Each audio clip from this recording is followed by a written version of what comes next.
สวัสดีค่ะ ขอต้อนรับสู่การสำรวจเจาะลึกจากแหล่งข้อมูลที่น่าสนใจนะคะ วันนี้เราจะมาคุยกันถึงแนวคิดที่ค่อนข้างท้าทายเหมือนกันค่ะว่ามหาวิทยาลัยไทยต้องกลับไปนับหนึ่งซึ่งมาจากปาฐกถาของรองศาสตราจารย์สมชายปรีชาสินปกุลนะคะ ท่านเป็นนักวิชาการกฎหมายที่ใช้มุมมองทางสังคมศาสตร์มาวิเคราะห์ค่ะครับประเด็นหลักๆที่เราจะมาทำความเข้าใจกันก็คือว่าทำไมอาจารย์สมชายถึงมองว่ามหาวิทยาลัยไทยอาจจะกำลังอยู่ในภาวะเรียกว่าล้มเหลวซึ่งไม่ใช่ตึกพังนะครับแต่เป็นการทำงานที่อาจจะไม่ตอบโจทย์ แล้วก็ทำไมอาจถึงเวลาที่ต้องมาคิดทบทวนบทบาทกันใหม่จริงๆจังๆครับใช่ค่ะ คือแค่ชื่อหัวข้อก็น่าสนใจแล้วนะคะ ได้แรงบันดาลใจจากบทกวีเรามาไกลเกินกลับไปนับหนึ่งของคุณอานนท์นำพา มันเหมือนสะท้อนว่าสังคมมันเปลี่ยนไปเยอะมาก แต่ว่าตัวมหาวิทยาลัยเองเนี่ยอาจจะยังตามไม่ทัน การนับหนึ่งที่ว่าก็เลยไม่ใช่การถอยหลังนะคะ แต่เป็นการตั้งหลักคิดกันใหม่ให้เข้ากับยุคสมัยมากกว่า แล้วจุดเริ่มต้นที่อาจารย์สมชายชวนให้คิดเนี่ยก็คือการลองไปดูคำขวัญของมหาวิทยาลัยครับท่านมองว่ามันเหมือนเป็นหน้าต่างนะที่สะท้อนตัวตนหรืออัตลักษณ์บางอย่างของสถาบันนั้นอ๋อ น่าสนใจมากค่ะ แล้วท่านพบอะไรบ้างคะจากการดูคำขวัญคือท่านพบว่ามหาวิทยาลัยไทยหลายๆแห่งเลยนะครับใช้พุทธสุภาษิตเป็นคำขวัญอย่างมหิดลก็อัตตานังอุปมังกเรแปลว่าพึงปฏิบัติต่อผู้อื่นเหมือนดังปฏิบัติต่อตนเองหรือมชมหาวิทยาลัยเชียงใหม่ก็อัตตานังธรรมยันติปันดิตาคือบัณฑิตย่อมฝึกตนอะไรแบบนี้ครับทั้งที่ถ้ามองในโลกตะวันตกเนี่ยมหาวิทยาลัยส่วนใหญ่เขาพยายามแยกตัวออกจากศาสนาไปแล้วนะคะจุดนี้ก็น่าคิดเหมือนกันค่ะใช่ครับอาจารย์สมชายท่านก็เลยลองแบ่งคำขวัญพวกนี้ออกเป็นกลุ่มๆดูนะครับกลุ่มแรกก็คือแบบพุทธอย่างที่ยกตัวอย่างไปเมื่อกี้เลยเน้นเรื่องความรู้คู่คุณธรรมเน้นการฝึกฝนตนเองการปฏิบัติอีกกลุ่มหนึ่งท่านเรียกว่าแบบเพื่อชีวิตอันนี้อาจจะมีไม่มากนักแต่ก็จะชัดเจนเช่นคำขวัญที่ไม่เป็นทางการของมอเกษตรที่ว่าจะมีศักดิ์กี่คุยที่ลุยโครนอ๋อค่ะหรือของธรรมศาสตร์ที่ว่าฉันรักธรรมศาสตร์เพราะธรรมศาสตร์สอนให้ฉันรักประชาชนพวกนี้ก็จะเน้นเรื่องการรับใช้สังคมการทำงานหนักครับครับแล้วก็มีกลุ่มที่3ที่ท่านเรียกว่าแบบโลกสวยเหรอคะครับประมาณนั้นคือเป็นแนวที่เชื่อว่าความพยายามเนี่ยจะนำไปสู่ความสำเร็จเสมออย่างงานหนักไม่เคยฆ่าคนของแม่โจ้ซึ่งท่านก็ตั้งคำถามนะคะว่ามันจริงเสมอไปหรือเปล่าพร้อมกับยกสถิติการสอบผู้พิพากษาที่อัตราการผ่านมันแค่ราวๆ 2% เท่านั้นเองต่อให้พยายามมากแค่ไหนก็ตามอืมแล้วอย่างมหาวิทยาลัยราชภัฏล่ะคะท่านมีข้อสังเกตอะไรเป็นพิเศษไหมคะอ๋อครับสำหรับมราชภัฏเนี่ยท่านก็สังเกตว่าทั้ง38แห่งใช้ปรัชญาที่คล้ายกันมากคือคนของพระราชาข้าของแผ่นดินซึ่งมันก็อาจจะนะคะสะท้อนว่าอาจจะขาดอุดมการณ์เฉพาะตัวไปหรือเปล่าหรือว่าทำหน้าที่เหมือนเป็นกลไกหนึ่งของรัฐเป็นหลักนอกจากนี้เนี่ยคำขวัญยุคหลังๆของหลายๆมหาวิทยาลัยก็เริ่มมีลักษณะที่ท่านเรียกว่าคล้ายๆภาษาประกันคุณภาพอะค่ะภาษาประกันคุณภาพเป็นยังไงคะคือมันจะดูเป็นทางการสวยหรูแต่ว่าอาจจะไม่ค่อยติดหูหรือสื่อสารตัวตนได้ชัดเจนเท่าคำขวัญแบบเดิมๆอย่างของมทที่เป็นทางการจริงๆคือความเป็นเลิศเป็นธรรมร่วมนำสังคมแบบนี้ครับอ๋อค่ะค่ะพอพูดถึงเรื่องภาพลักษณ์เรื่องคำขวัญแล้วเนี่ยมันก็อดไม่ได้ที่จะเชื่อมโยงไปสู่ประเด็นที่อาจจะหนักขึ้นมาหน่อยที่อาจารย์สมชายเรียกว่าแนวคิดมหาวิทยาลัยที่ล้มเหลวหรือ fail university นะคะใช่ครับคือคำว่าล้มเหลวในที่นี้เนี่ยก็มาจากอาจารย์อีกท่านหนึ่งนะครับไม่ใช่อาจารย์สมชายโดยตรง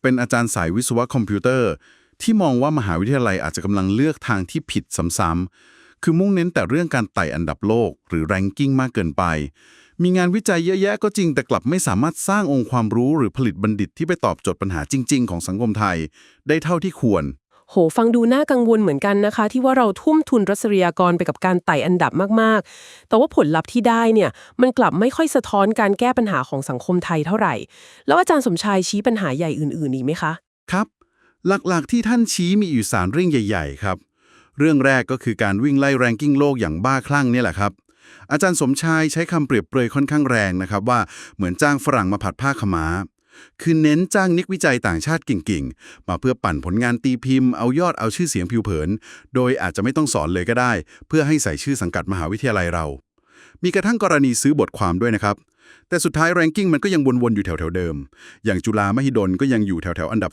200-300กว่าอืมแถมยังไปบังคับนักศึกษาป.เอกให้ต้องตีพิมพ์ในฐานข้อมูล Scopus ซึ่งเป็นฐานข้อมูลระดับนานาชาติที่ใช้วัดผลกันเนี่ยมันก็ยิ่งทำให้จบยากกว่าไปเรียนเมืองนอกในบางสาขาเสียอีกนะครับโหจริงเหรอคะเนี่ยครับปัญหาที่2ที่ท่านชี้ก็คือโลกคู่ขนานของความรู้ครับโลกคู่ขนานคือเหมือนกับว่าความรู้ที่สอนกันในมหาวิทยาลัยกับปัญหาที่เกิดขึ้นจริงในสังคมเนี่ยมันไม่ค่อยเชื่อมโยงกันเท่าไหร่ท่านยกตัวอย่างเช่นคณะนิติศาสตร์ที่มักจะค่อนข้างเงียบไม่ค่อยแสดงความเห็นในเชิงสถาบันต่อปัญหาที่เกิดขึ้นในกระบวนการยุติธรรมหรือนักวิชาการบางส่วนที่อาจจะไม่กล้าแสดงความคิดเห็นที่อาจจะไปขัดแย้งกับผู้มีอำนาจรัฐอะไรทำนองนั้นครับเข้าใจค่ะแล้วประเด็นที่3ล่ะคะประเด็นที่3คือภาวะที่ท่านเรียกว่าบ้านใหญ่ในมหาวิทยาลัยครับบ้านใหญ่เหมือนการเมืองเลยนะคะคล้ายๆกันเลยครับคือมันมีลักษณะของระบบอุปถัมภ์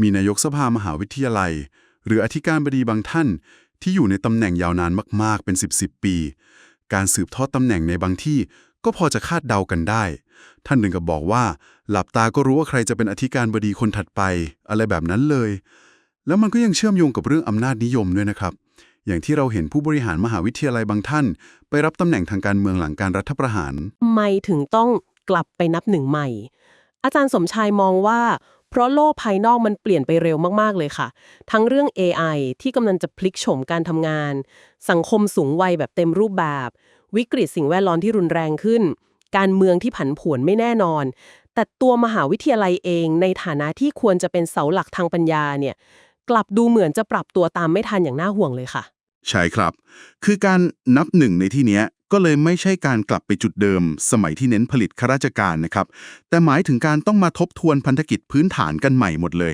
ว่าในโลกยุคปัจจุบันเนี่ยมหาวิทยาลัยควรจะทำหน้าที่อะไรกันแน่ที่น่าสนใจคือท่านก็ยกตัวอย่างจดหมายเปิดผนึกของคุณอัสดางยมนาคที่วิพากษ์วิจารณ์มช.ในเรื่องความกล้าหาญทางจริยธรรมด้วยนะครับซึ่งท่านชี้ให้เห็นว่าขนาดฝ่ายที่อาจจะถูกมองว่าเป็นกลุ่มอนุรักษ์นิยมเองเนี่ยก็ยังเห็นปัญหาของมหาวิทยาลัยในลักษณะคล้ายๆกันอืมแล้วพอเห็นปัญหาแบบนี้แล้วทางออกคืออะไรคะเราจะไปต่อกันยังไงดีอาจารย์สมชายได้เสนอแนะอะไรไว้บ้างไหมคะคือท่านก็ไม่ได้ให้เป็นสูตรสำเร็จตายตัวเป๊ะๆนะครับแต่ท่านก็เสนอว่าการเปลี่ยนแปลงเนี่ยมันต้องอาศัยทั้งการแก้ไขในระดับโครงสร้างอย่างเช่นการออกกฎหมายจำกัดวาระของผู้บริหารมหาวิทยาลัยซึ่งตอนนี้ก็เริ่มมีออกมาบ้างแล้วและในขณะเดียวกันก็ต้องอาศัยแรงขับเคลื่อนจากคนข้างในด้วยครับทั้งจากปัจเจกหรือกลุ่มคนต่างๆไม่ว่าจะเป็นการตั้งคำถามการเปิดเผยข้อมูลหรือแม้กระทั่งการพยายามหาช่องทางแฮกระบบจากภายในอย่างที่ท่านยกตัวอย่างกรณีการเลือกตั้งกรรมการประกันสังคม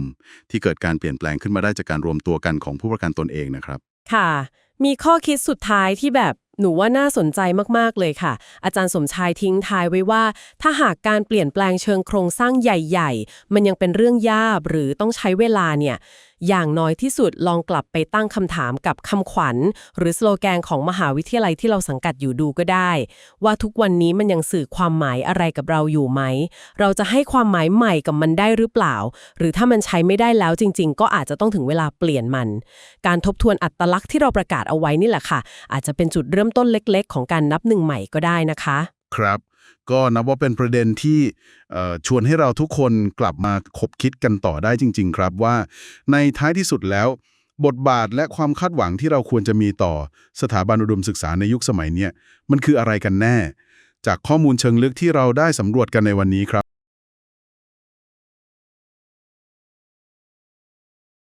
Welcome to the deep dive. Today we've got some really compelling source material to explore.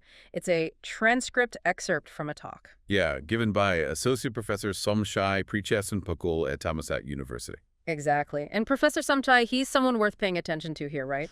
Absolutely. He's a legal scholar, yes, but one who, really uses social science to dig into the law's impact. He's known for advocating for the public. And crucially... And he speaks from direct personal experience with these issues in Thai higher education.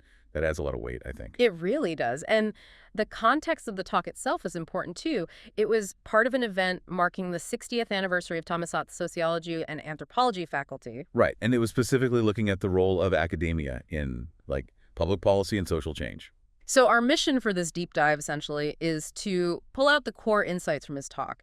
It's about the state of Thai universities today. And this really provocative argument he makes that they need to, well, go back to square one. Yeah, it's a strong statement. We're going to unpack this in, let's say, 3 main parts. Okay.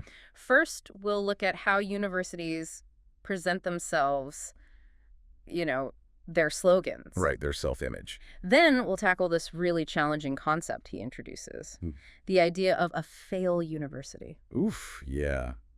That's a tough one. And finally, we'll dive into the crucial question of why.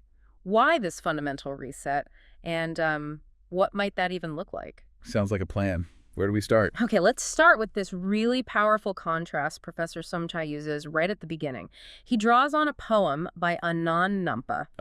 Yeah, the line about society changing. Exactly. The poem says something like, we've come too far to go back. It captures this feeling of, irreversible change in society. Right, the sense that things are moving forward, transforming fast. But then Professor Somchai kind of flips that. He suggests, well, maybe institutions, and he specifically includes universities, maybe they haven't kept pace. Or they're stuck, or even going the wrong way. Right. So maybe it's the institutions that need to hit reset.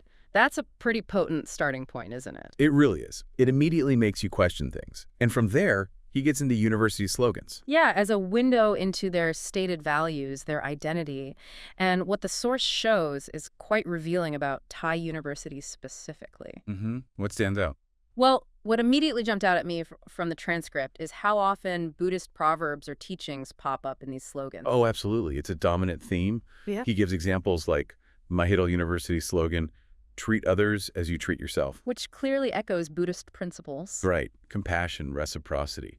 And Chiang Mai University's scholars train themselves, focusing on personal discipline, intellectual effort. And KMUTT's, among humans, the self-trained is the noblest. Again, that emphasis on self-cultivation. So these aren't just like bland mission statements. They're embedding really deep cultural and religious values. It's this blend of wanting worldly knowledge and spiritual or moral development, isn't it? With a big emphasis on self-training, practice. And what's genuinely fascinating, I think, is how Thai universities chose to root their core identity in religious texts. Yeah, that's a key point. Because it's such a contrast to how universities developed in many other places, where they were often trying to escape religious dominance over learning. Right. It tells you something really unique about their foundation and their cultural role in Thailand. Definitely. And the speaker then tries to roughly categorize these slogans. The first, as we've seen, is this common Buddhist type. Okay, what else? Then he mentions a less common category he calls for life. Hey! These are more socially oriented. Like Kassetsert's unofficial slogan. Yeah. No shame in wearing the gown to wade through mud. It evokes this sense of, practical application, getting your hands dirty, often in agriculture. And that famous unofficial Thammasat slogan, I love Thammasat because Thammasat teaches me to love the people. Right. Though he does point out, quite sharply, the potential ambiguity there. Which people are we talking about? Everyone, or a specific group? That's a good question. And the third category? He calls it rosy world. Right. This type focuses really heavily on the individual's journey. The idea that if you just persevere, work hard, success is basically guaranteed. Like major university slogan, hard work never kills. Exactly. A classic example of that mindset. But he immediately pushes back on that, doesn't he? That idea of guaranteed individual success. He does. He brings up statistics he knows well, like the really low bar exam pass rate for law students. Something like, only 2% passing each year? Wow, 2%. Yeah. It starkly questions whether just trying hard is enough when the system itself would be, a major hurdle. Puts the focus back on the system, not just the individual student. Precisely. And then there's the unique case of the Rajabhat universities, all 38 of them. They all share one slogan. Right, yeah. The king's people, the land's power. Which, if you think about it in the bigger picture... It feels very different from the others. Very different. A shared, centrally given slogan for this huge network of regional universities. It suggests a distinct institutional identity tied directly to the state and the monarchy.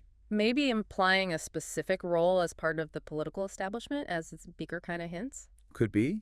He also talks about the dynamics of these slogans over time, like newer official slogans. Including Thammasat's current one, excellence, righteousness, leading society. Right. They always sound very corporate, very, well, he calls it quality assurance language. Yeah, bureaucrat. And they tend not to be widely known or really adopted by the university community, not like the older, more populous ones were. So pulling all this together, what's the takeaway on slogans?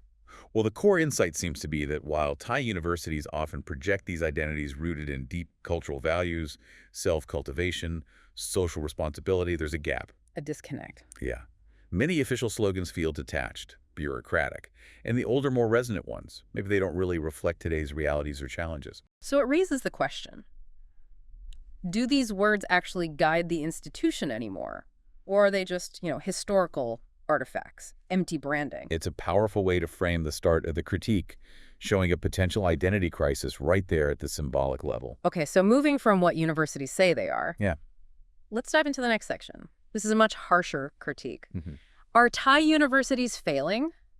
The speaker introduces this really provocative term, a fail university. Yeah, borrowing the concept from failed states. Right. And he explains, drawing from a computer engineering professor, he mentions this, doesn't mean like the buildings are crumbling. No, not physical collapse. It's about repeated wrong choices, a focus on external things, often foreign interests like rankings. Instead of local needs. Exactly. Yeah. And ultimately a failure to produce graduates who actually meet the needs of their own society. The source gives some specific examples, symptoms of this failure state, like universities putting up lots of shiny new buildings. But generating no actual new knowledge inside them, just empty shells, almost. Or university councils acting like these closed clubs. He initially uses that phrase, elderly scratching each other's backs. But then he expands on it, identifying it as a core problem. The Banyai system. Yeah. This big house idea of entrenched patronage and power networks within the university. Like political patronage, but inside academia? Pretty much. Right. Other symptoms mentioned are large, powerful universities maybe using their ties against smaller ones. And creating these beautiful, glossy, strategic plans that, when you actually look closely... There's no real vision there, no substance, just buzzwords. So these are all signs of a deeper problem. And the speaker identifies 3 major issues he sees contributing most significantly to this fail university condition. Okay, what's the first one? The first one is the obsession with world-class rankings. This seems to be a huge distorting force. It clearly is, based on the talk. He uses that really vivid analogy. Yeah. What was it? Hiring foreigners to stir papaya salad. Right. Explain that. It refers to universities paying foreign academics, often quite large sums, like 70,000 baht a month or more. Right. Just to put the Thai university's name on their papers. Essentially, yeah.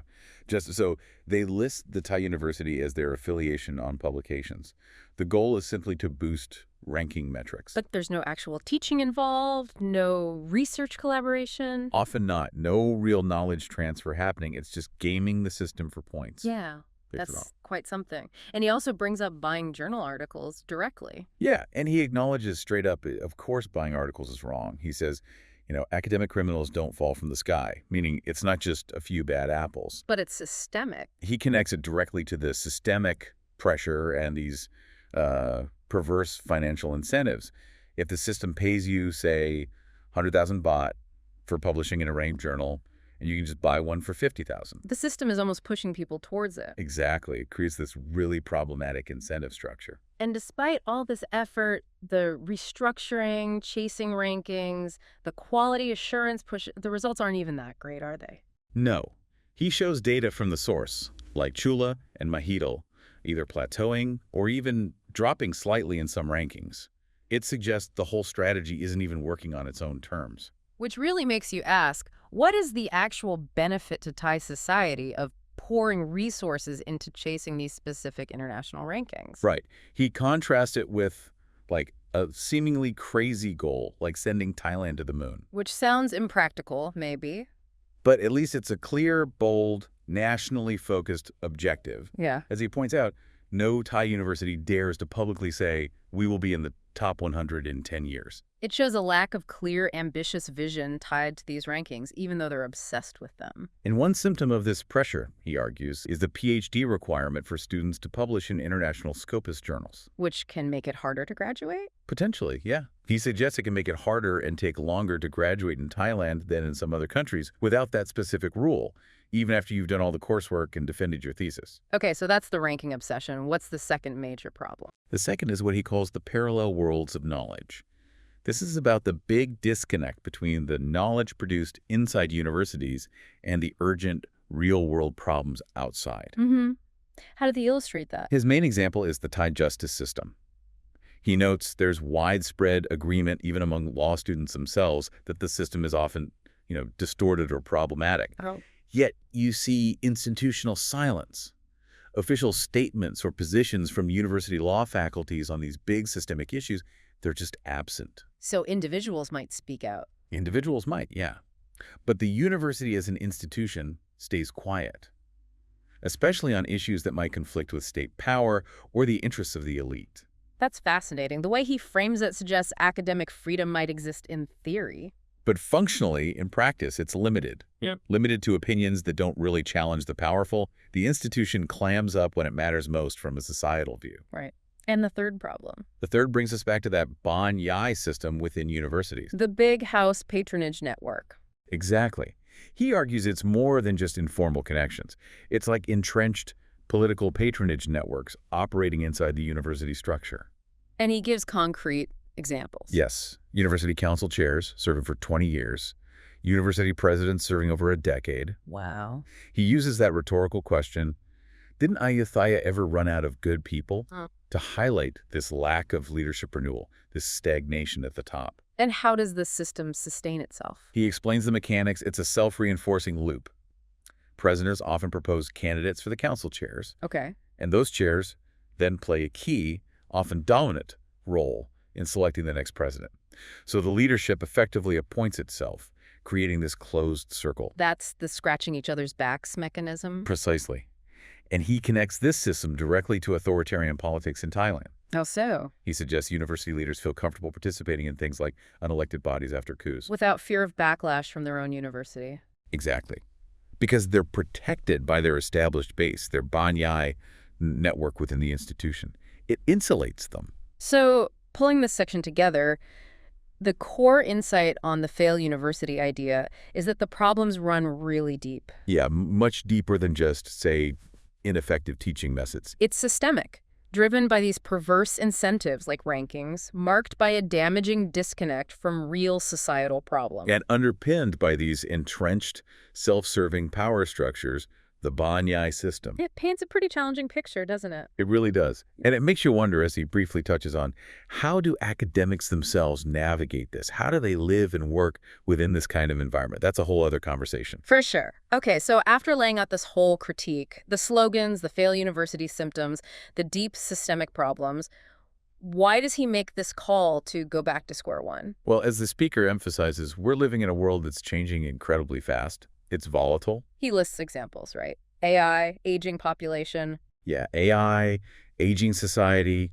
persistent political instability, global conflicts, the environmental crisis, all these massive accelerating challenges. Why? And his argument is? His argument is that universities, in their current state, are just fundamentally unequipped to handle these huge fluctuations and problems. So going back to square one isn't about nostalgia. It's not about returning to some golden age. No, he's clear on that. It Yeah. doesn't mean literally going back to, say, the old model of just training civil servants for the state. It's about fundamentally re-questioning. Exactly. Re-questioning and redefining the university's core mission, its whole purpose for today's society in this incredibly turbulent context. And he stresses this isn't just his view or one academic faction's view. Right.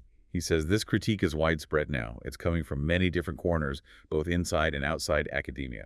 And to illustrate that, he brings up a really surprising example of external criticism. Yes, the open letter about Chiang Mai University. Written by Mr. Asadang Yamanak. And what makes this so notable? Well, Mr. Asadang is publicly known for holding pretty conservative, maybe even royalist views. So you wouldn't necessarily expect him to be making these kinds of critiques. Right. So what did his letter say?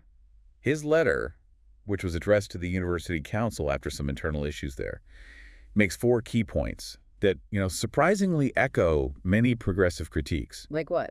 He talks about education needing to be about seeking truth and cultivating ethical citizens, not just churning out labor for the economy. Okay. He says universities must instill ethical conscience and adherence to the rule of law.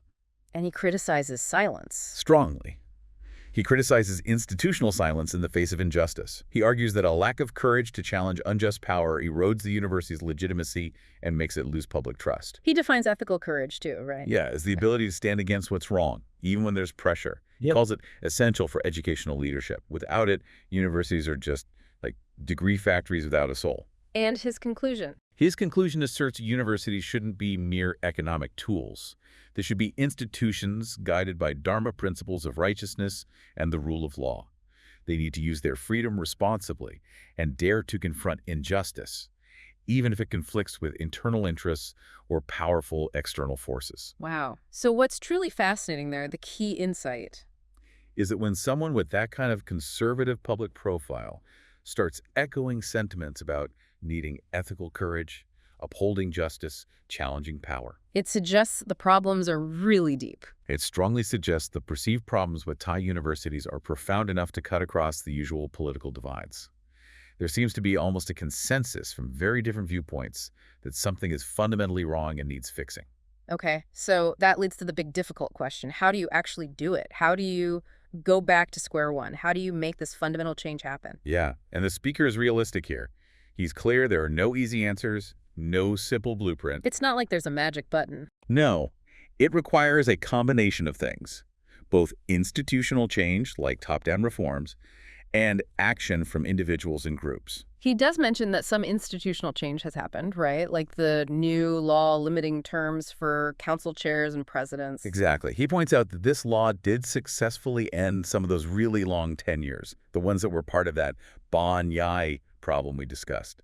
So legal change can have an impact. But he seems to put a lot of emphasis on action from below or from the side. He does. This idea of individuals and groups asking critical questions, the right questions, and crucially, spreading those questions widely, building collective awareness and pressure. And then he introduces this idea of hacking the system. Yeah, which sounds a bit edgy, but he doesn't mean it maliciously. Not like computer hacking. No, more like strategically finding those small openings, those leverage points within the existing institutions, maybe openings created by new laws or even by the institution's own low legitimacy. And using those openings to push for change, from the inside or from the edges. Precisely. Driving change incrementally, strategically, using the system's own dynamics. Does he give an example of this working? He uses the reform of the Social Security system as a compelling case. How so? He suggests that strategic intervention by specific individuals and groups, focusing on quite technical points like how pensions were calculated, managed to bring about significant, relatively quick improvements.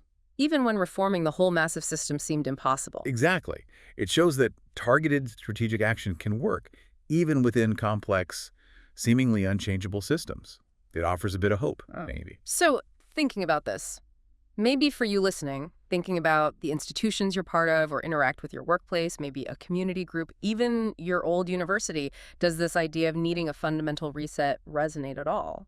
Because this deep dive into Professor Somchai's talk has really laid bare some significant interconnected challenges facing Thai universities. Yeah, it covers a lot, from those outdated or just detached slogans to the really systemic issues.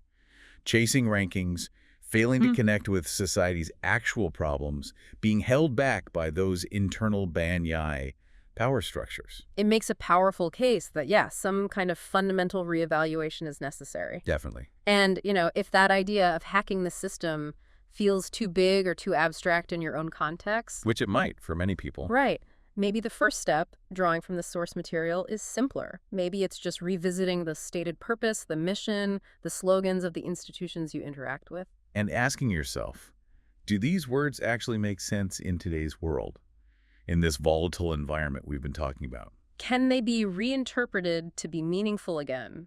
Or do they feel like they need to be completely changed? Think about how simply challenging that stated mission. Just asking, are we really living up to our own declared ideals? Could be a simple but potentially powerful way to start the conversation. Yeah, a way to build pressure, maybe, towards thinking about fundamental change. It's starting point. Well, thank you for joining us for this deep dive.